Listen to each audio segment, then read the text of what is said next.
welcome back to A+ Life, where teens and teachers turn up. I will never do that again. As you know, all month long we've been talking about imperfection. We have talked about physical imperfection, dealing with failure, and today we're going to shift to a topic that I've been wanting to bring up for a long time, which is the idea of a happy ending after overcoming mental illness. Now, I've tried to be pretty forward about my struggle with mental illness on this channel. I have dealt with depression and anxiety since I was 15, but I didn't get treated for them until I was 18. And when I was dealing with it, I always thought that if I could just overcome my disorders, my life would be perfect. So I went through cognitive behavioral therapy and I worked to help myself. And after 8 months, my family and I decided that I was doing a lot better, so we stopped treatment right before I went to college. And I was so empowered. I had done it. My life was going great and I had so much control. And like I talked about in last week's video, which is in the description box below, this all happened right before my TEDx talk, so I was on a high. I was in a city that I loved, I was having fun, living this life that I had always wanted to live, and everything felt perfect.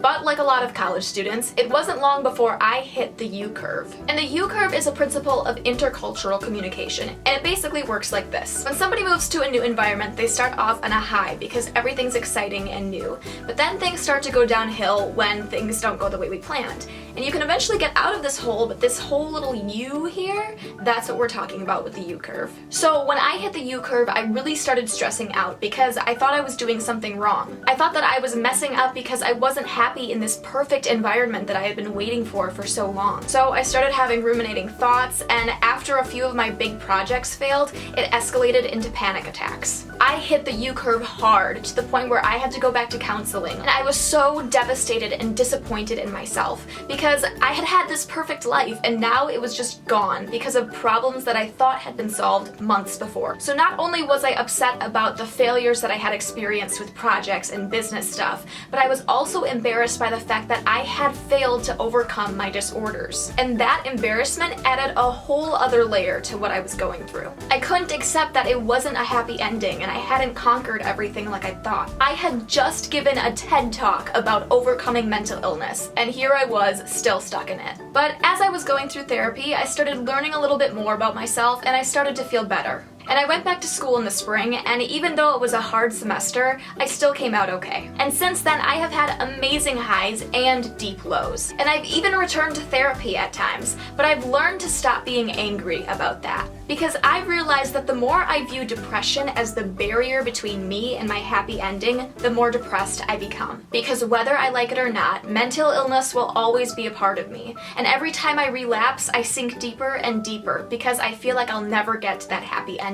But here's the thing. I think we emphasize happy endings way too often. We think if we can just overcome this one thing or get this one token, our lives will be perfect. But that's not the case because life goes on even after we get what we're looking for. And life isn't a destination, it's a journey with lots of hills and valleys and sunshine and forest fires. The idea isn't to find a light at the end of the tunnel, it's to look up during a rainstorm and still see the sun peeking through.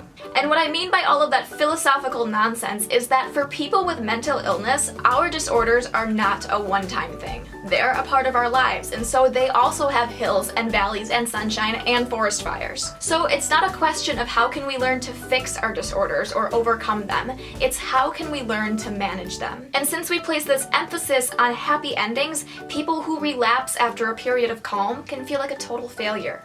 We watch everybody else recover from their issues and be totally fine, and then we wonder what we're doing wrong. When in reality, we're not doing anything wrong. We're just experiencing life, and sometimes life is really shitty. So we need to realize that happy endings are really just happy moments amidst the rest of our lives. And when we expect our lives to be perfect after an achievement, we set ourselves up for disappointment. And I think that teenagers are extremely guilty of seeking happy endings. They believe if they could just capture their crush's attention or make this team, then they'll be happy forever. And that's why we see so many teens falling into mental disorders, because inevitable imperfection is hard. So my A+ tips for this week are all about how we can help teens get through the long, twisty-turny journey of life after recovery.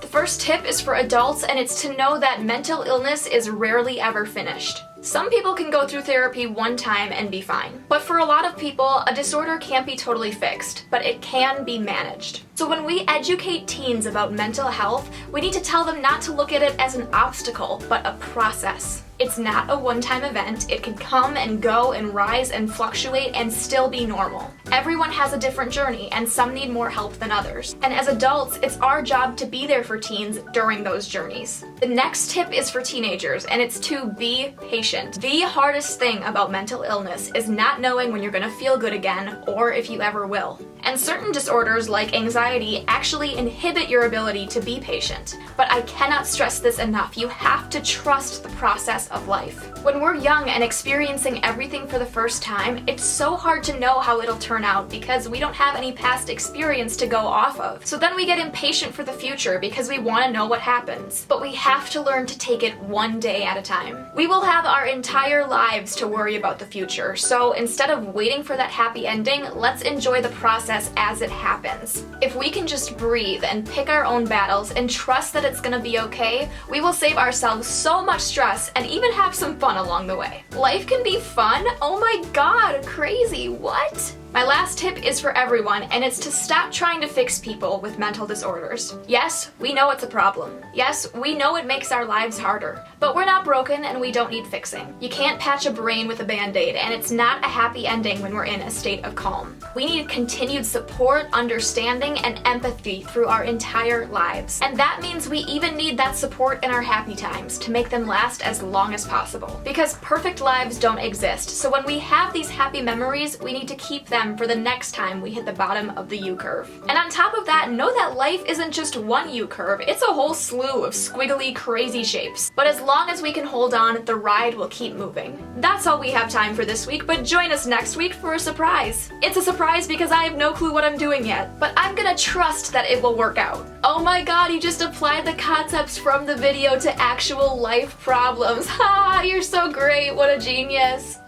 I have no friends. Thank you so much for watching and have an A+ day.